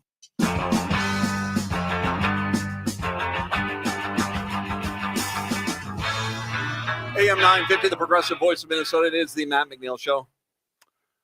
952-946-6205, 952-946-6205. I want to preface this next probably 2 segments here by saying that in every Republican district, every single one of them, right now, there are at least 100 people, businesses, companies, farms, who are in dire straits because in the last month, Donald Trump has cut grant funding they were banking on for themselves, their company, their farm, their business. At least 100 in every single Republican district. It is chaos. Even if it's not farm country, even if there are some of these metro area ones, there are tons of people who have been directly affected by this. And yet the Republican Party of Minnesota does not care at all about these people suffering, many of them who are reliable Republican voters. They could care less about you. I mean, this is not fantasy. This is just what's happened. And in case after case, especially in red district after red district, especially with the farmers, they're screwed. And even if they aren't directly, there aren't some of those 100 or more people in every district who are suffering because of Trump's direct actions. They are sitting there looking as like, how am I going to get potash for my fertilizer for my farm? Because there's about to be a huge tariff on it. Because most of that comes from Canada or Ukraine. That all being said, let me take some time here I'm going to read through this entire story, and then I've got a lot of points I want to make on it. A bill introduced in the Minnesota House would allow only females assigned at birth to participate in elementary and secondary school sports teams designated for women or girls. The measure, introduced by Representative Peggy Scott of Andover, drew more than 24 people testifying both for and against at the House Education Policy Committee meeting on Wednesday. They included lawyers, doctors, parents, coaches, and student athletes. Testimony spilled into the evening hours before lawmakers voted along party lines to send it to the House floor. A female is defined in the bill by the reproductive system. In a letter opposing the bill, Dr. A. Cade Gopfred, a pediatrician and chief education officer at Children's Minnesota. Now, side note, I remember at a time when somebody with that pedigree would have been listened to. Basically, she spoke, and Kayla Foster, a clinical psychologist, said they were fearful of immediate and long-term consequences for the physical and mental health and well-being of transgender athletes in Minnesota. They're also concerned about young athletes who might be flagged for further evaluation to confirm their sex assigned at birth. They wrote, at a time when girls and young women involved in athletics have been victims of sexual assault and abuse by coaches and athletic trainers, we do not need reasons or excuses for adults to be examining or investigating the bodies of young athletes. Well said. Once again, this is a clinical psychologist as well as also the chief education officer of Children's Minnesota.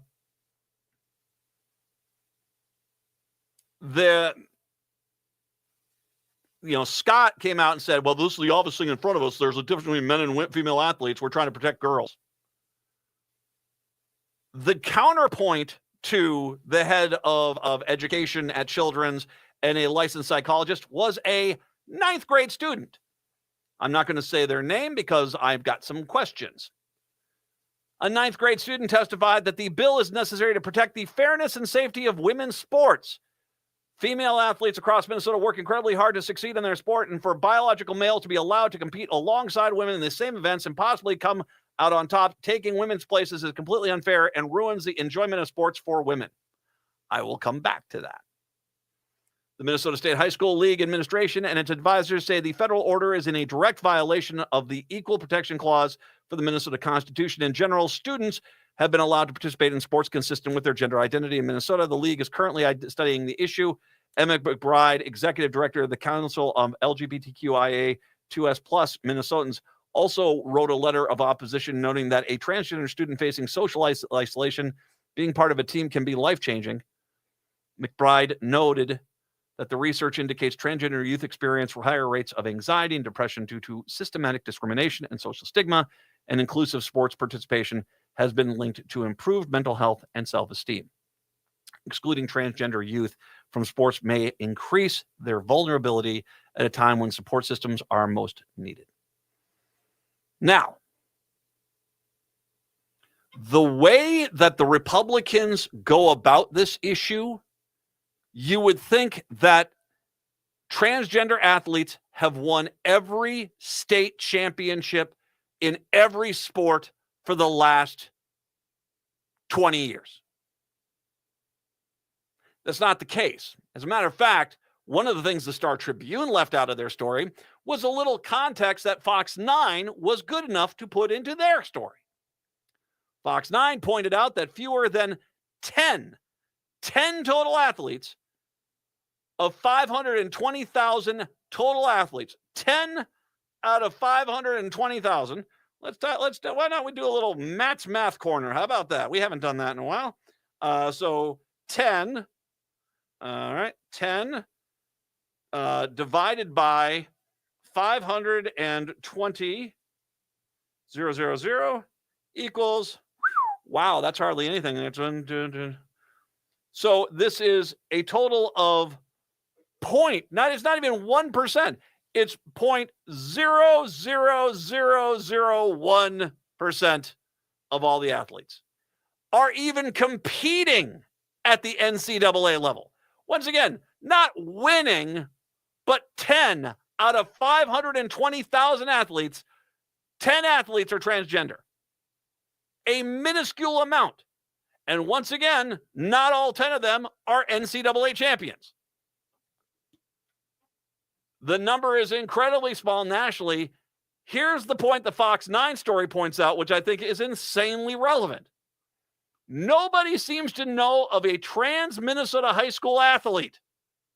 Let me repeat that. That's Fox 9 saying this. Nobody seems to be aware of a transgender athlete in Minnesota high school sports. No one seems to know of one, which would be a little bit of a problem considering they're acting as if this is problem number one. I want to repeat what I said at the beginning of the segment.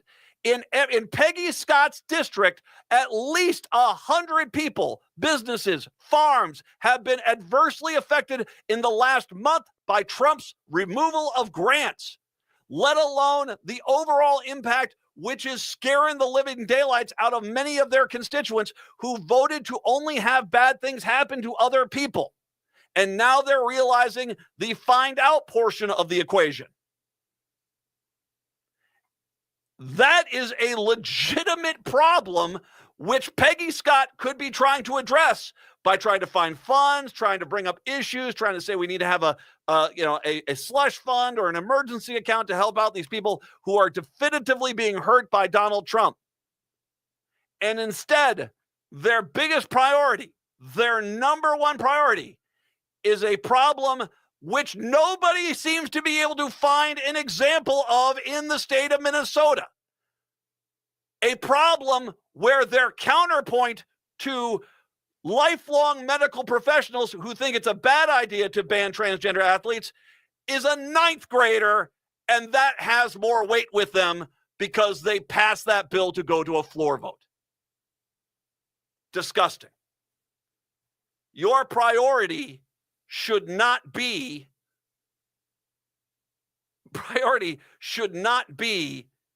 a non-existent problem, especially when there are tons of existent problems out there that need to be addressed.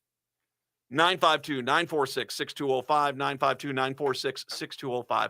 I've got a lot more to get to on this. I'll try to get to your call in a little bit, Greg, maybe if I have some time. 952-946-6205. It is the Matt McNeil Show here on your Thursday. Let me tell you. I love the Toyota Sienna Hybrid from Rudy Luther Toyota. Safe, roomy, comfortable, and insanely fuel efficient. One thing I haven't mentioned is how good the Sienna is at winter driving. We just had a snowstorm, and my Sienna handled the ice and snow no problem. From getting through the plow pile at the end of the driveway to safely navigating the snow-covered highways, the Sienna is designed to give you a comfortable, safe drive. When winter weather hits, I give myself extra time, but with Sienna's handling and heated seats, extra time is great. Test drive a Sienna today at Rudy Luther Toyota, 394 and 169 in Golden Valley. Would you let animals pick your insurance? Do you really need to experience mayhem to get the best rates? Or how about a celebrity quarterback or fake university saving you money? There's a lot of marketing stunts when it comes to insurance, but what you really need is someone looking out for you. Call Array Insurance, and they will work hard to find you the best insurance coverage and rates. So avoid gimmicks and call Cheryl at Array, 763-504-3067 or arrayinsurance.com. Array Insurance, working hard for you. You may not think of it, but winter is a great time to take care of those exterior home projects. This is Chad, owner of AM 950 for Snap Construction. Most people wait until the warmer months for their exterior home projects, but labor costs are actually lowest in the winter. And that's true for the contractor I trust, Snap Construction, arguably the most well-reviewed exterior contractor and insulation contractor in the metro. Are you noticing ice dams on your house, or is your furnace constantly running and you're still not comfortable? In addition to your exterior home projects, winter is also a great time to get your insulation checked with a free energy audit from Snap Construction. The average cost to upgrade your insulation is oftentimes less than a new furnace. Plus, there are rebates available from your energy provider when you upgrade your insulation. As always, Snap Construction stands by their work with a lifetime craftsmanship warranty. So don't wait for prices to rise in the warmer months. Get a free estimate now by calling 612-333-SNAP, 612-333-SNAP, or go to snapconstruction.com.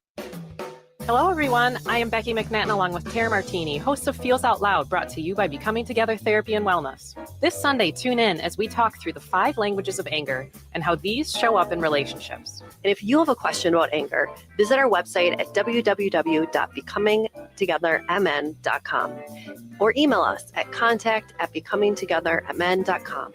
We may share your questions on the show, so join us at 9 a.m. to live and share mental health together. With your AM 950 weather, I'm Brett Johnson. Look for sunny skies today with a high near 16. Tonight, clear with a low of 3 below. And Friday, sunny with a high around 19.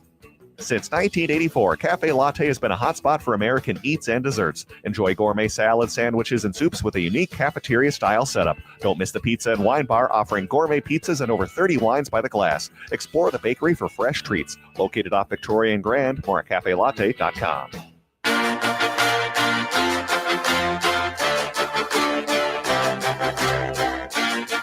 AM 950, the progressive voice of Minnesota. It's the Matt McNeil Show. So once again, the Republicans are pushing this anti-transgender athlete bill, a problem which does not, once again, Fox 9 pointing out, nobody seems to know of a trans Minnesota high school athlete. This is a non-existent problem really there that they're trying to regulate in advance. There are 10 total NCAA transgender athletes out of 520,000 athletes, and not every one of them is winning the championship. Frankly, this is just, in my mind, it's just bigotry. Because once again, gender is an incredibly complicated thing. And it's not something that having a 9th grader come in and testify about, oh, they make me feel icky, is some sort of valid counterpoint to the scientific element. And I'm paraphrasing what they said, but it's not some legitimate counterpoint to decades of research from the medical community. And once again, as they do this, they're ignoring undeniable problems which Trump has created for hundreds of people in their own districts.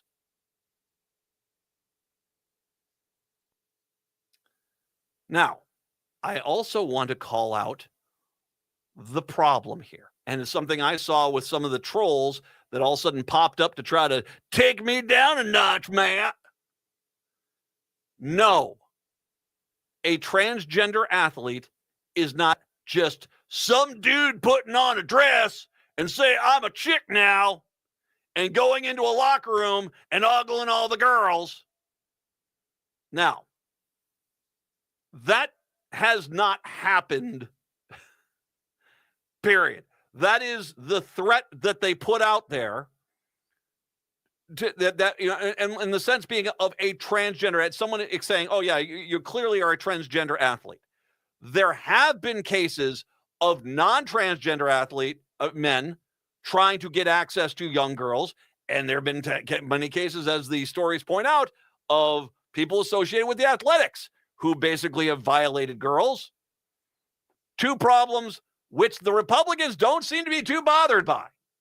But this made up that it's Rodney Dangerfield in the movie Ladybugs just putting on a dress and walking in and saying, I'm a girl now, that, well, I guess we have to let them into the girls' locker room. No one's doing that. No one's doing that. And if that person went into the girls' locker room, they would be arrested because we do have laws against that. That is different than people who are going through gender affirming care for years of mental health requirements, physical requirements. It is not the same thing.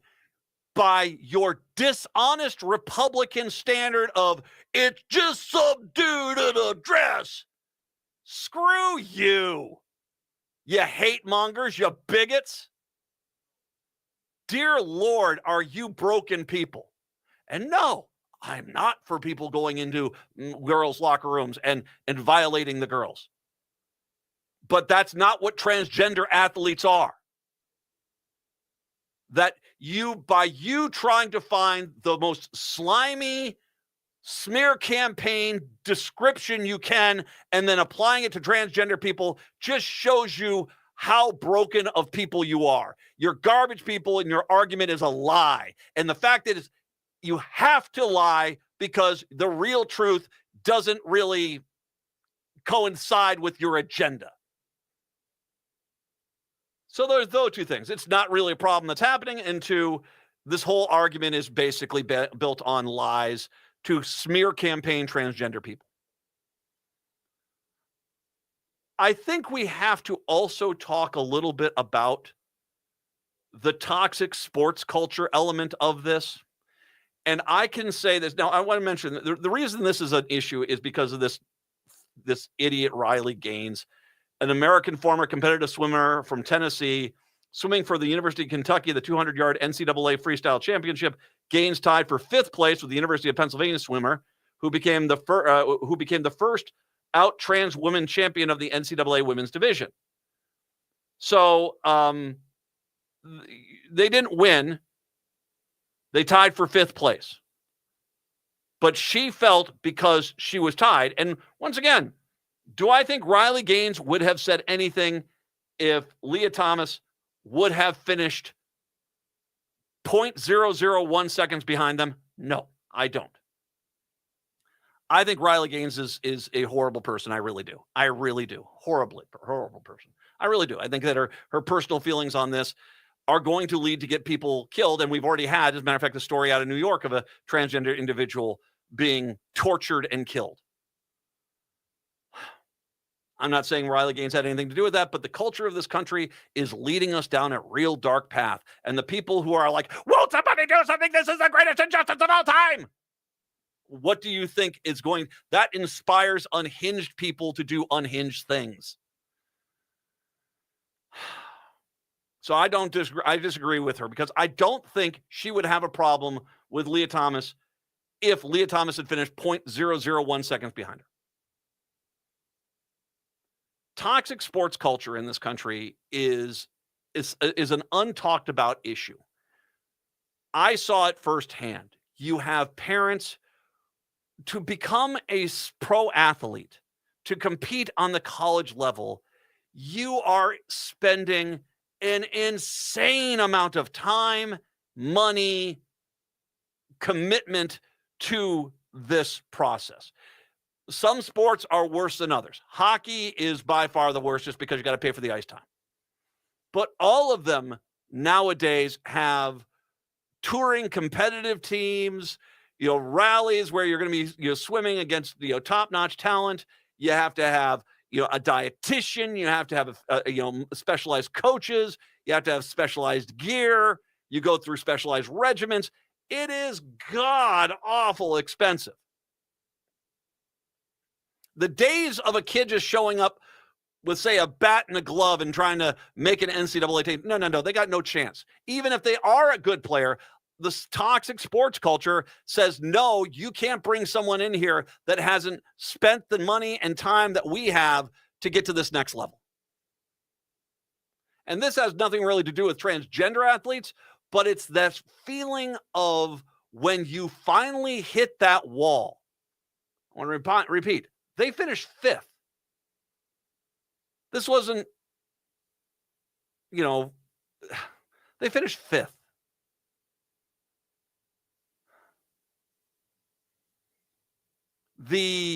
When you get to that point where all of a sudden you're not winning, you become obsessed with trying to find reasons why you did not win.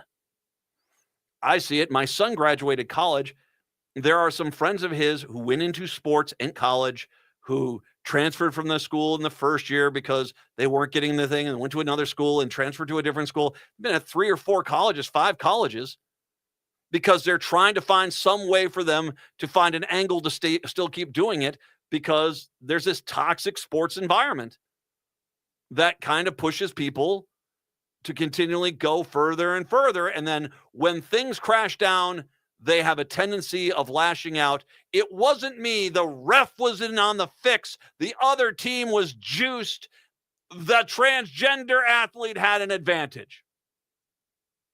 That's what I think is part of what's going on here, is the toxic sports culture is, if I'm a parent, I'm MAGA or I'm a Republican, and I have just spent 15 years of my kid's life going to summer camps, spending tens of thousands of dollars on tournament teams and traveling across the country and all these things. And all of a sudden you don't make it to that next level.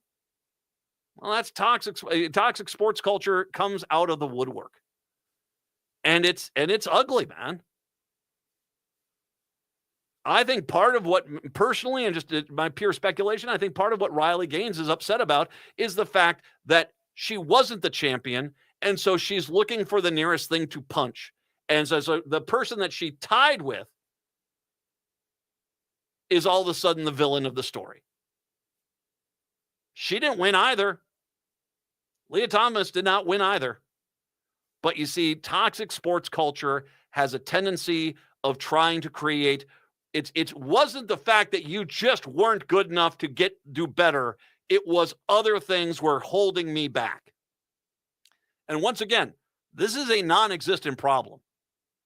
There are 10 total transgender athletes of 520,000 people. This isn't, there isn't a softball team in the NCAA of transgender athletes. There isn't a swimming and diving team of all transgender athletes. There isn't a tennis team of all transgender athletes. These athletes are playing on some of these teams, and they're not winning. Some of them have losing records. Your argument is it gives you an unfair advantage. Well, then where is it? Where is the unfair advantage? Your argument is men are putting on a dress so they can get into a sport and dominate it. Where is that?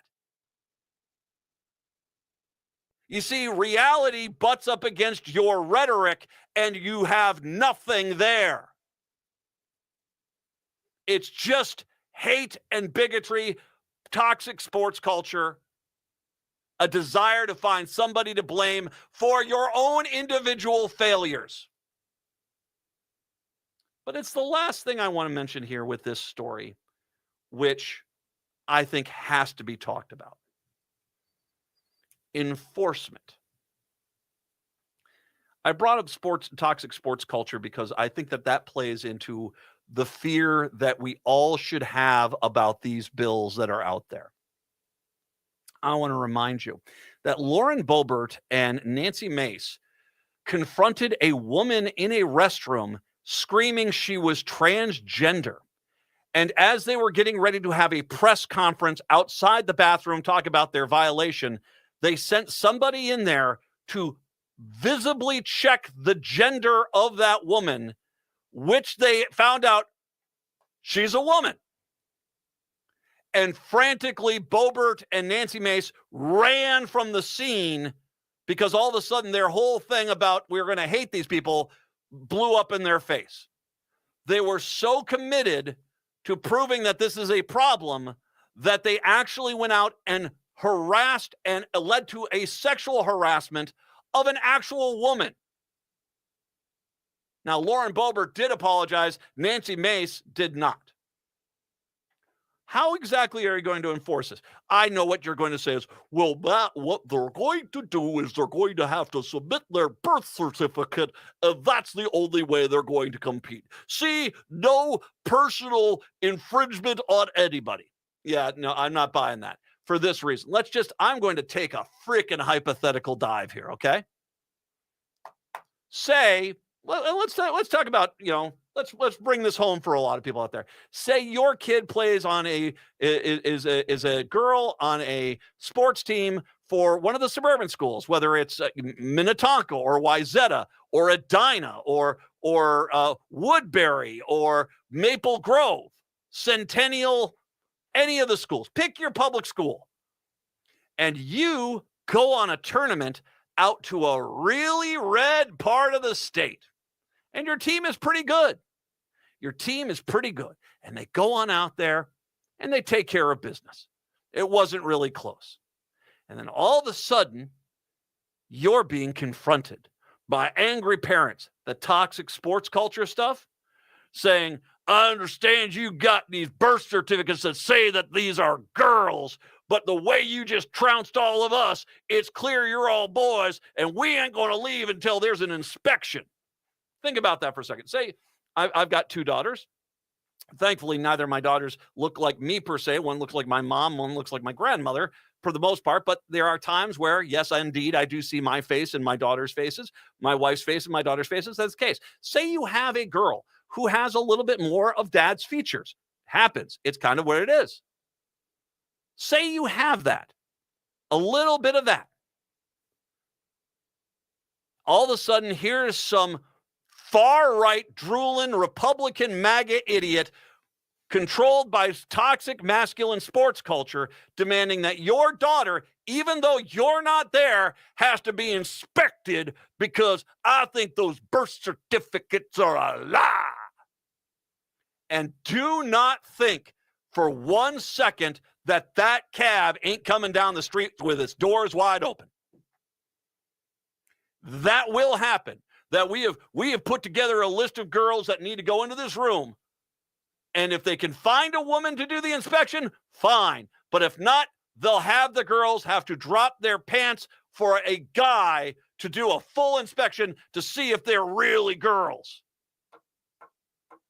And I guarantee you, when the hell comes about from it, they'll all of a sudden say, well, we were just doing our due diligence. We thought that this was, it's better that we violate the girls from these schools as opposed to admit that your team just lost. That is coming. That is coming. Because the way these Republicans write these bills, there is nothing really stopping that.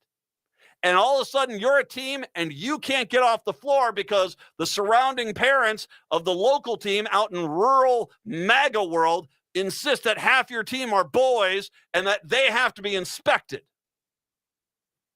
That is coming, courtesy of the Republican Party of Minnesota. Do you know what the real threat to girls is? It's not transgender athletes.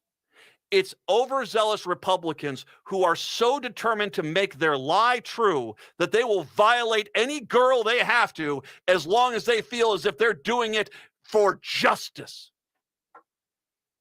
And this will go horribly wrong. Shame on you. Shame on you all. It's a non-existent problem. It's a non-existent problem based on a lie that probably is more rooted in toxic sports culture that will lead to girls getting violated because angry parents and a coach were upset their team got throttled. At the same time, chaos is happening in your districts and you don't give a rat's caboose. That is Republicans. We don't care. The Republican Party does not care about you or anything else. It's only their agenda. And if that means violating a young girl, they'll do it with a smile on their face and act like they did something noble. 952-946-6205, 952-946-6205. Take a break, come back, wrap up the show. When we return, it's the Matt McNeil Show on the Thursday. Turn to Auto Technical with your vehicle donation. Even though Auto Technical is a small nonprofit, we have helped more families with transportation than any organization in Minnesota. Since '94, we have reconditioned donated vehicles so they have a higher tax benefit. Call Richard at 612-919-5526. 612-919-5526. 888-888-2626 or autotech.org. Hi, I'm Philip Anthony, host of the Downright Upright Show, airing right here on AM 950 radio, Saturdays at 5 p.m. Join me as I dive into captivating conversations with people from all walks of life. As a proud member of the LGBTQ community, I celebrate diversity and beyond with unique stories that make us fantabulous. Please join me every Saturday at 5 p.m. or wherever you listen to podcasts. Whether you rent or own a home, we all likely have nightmare stories about home maintenance, or what I like to call home cringe moments.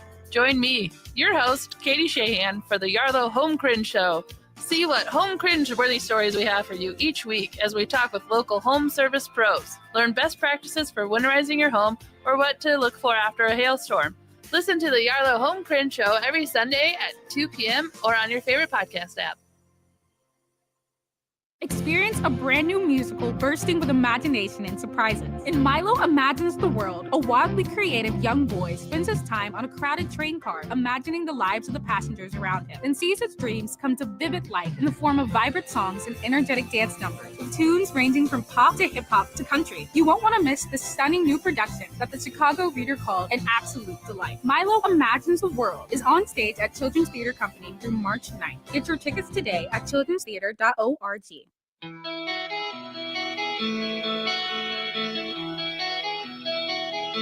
AM 950, the progressive voice of Minnesota, the Matt McNeil Show. I want to give out a shout out to our good friend of the show, Representative Rick Hansen, who sent me a press release here, which you got to read through. This is just, this is, once again, you want Republicans, they just don't care. Here you go. Today, ahead of an announced press conference by Representative Tom Dipple, you can't spell Dipple without dip, discussing his new bill to fund a water treatment facility in Hastings, Rick Hansen, DFLer from South St. Paul, blasted the legislation as an attempt to raid the trust fund established following Minnesota's settlement with 3M over use of PFAS or forever chemicals. Representatives Phu Lee and Rick Hansen introduced legislation that would impose a gross revenues tax on entities manufacturing or selling products containing PFAS. Those taxes would go to cleanup accounts, funding environmental cleanup around the state. Rick Hansen was the author of the 2023 Environmental and Natural Resource Budget Bill, which included HF 1000, the prevention package within it. All right. Here you go. Dipple. Yeah. Representative Dipple calls his bill outside the box thinking. In reality, it's theft. The proposal directly contradicts the Minnesota Supreme Court's intent that setting up the 3M Trust Fund, shifting decision-making on funding from the $720 million settlement to individual legislators to dole out as they see fit. I spent my career working to ensure corporations don't leave taxpayers with the bill on costly cleanup efforts. I have been stonewalled by Republican leadership and lobbyists seeking to protect corporate interests. If Dipple truly wants to fight for clean drinking water, as he claims, he should join me in taking on the corporates that pollute, not raiding funds and pitting town against town and neighborhood against neighborhood. I don't think that that's going to go through. I want to bring up Dipple for a quick sec, okay? You do realize people are dying because of these forever chemicals. As a matter of fact, we had a young woman who has passed away since then, who got seriously ill, I believe it was cancer, in her teenage years because of these forever chemicals.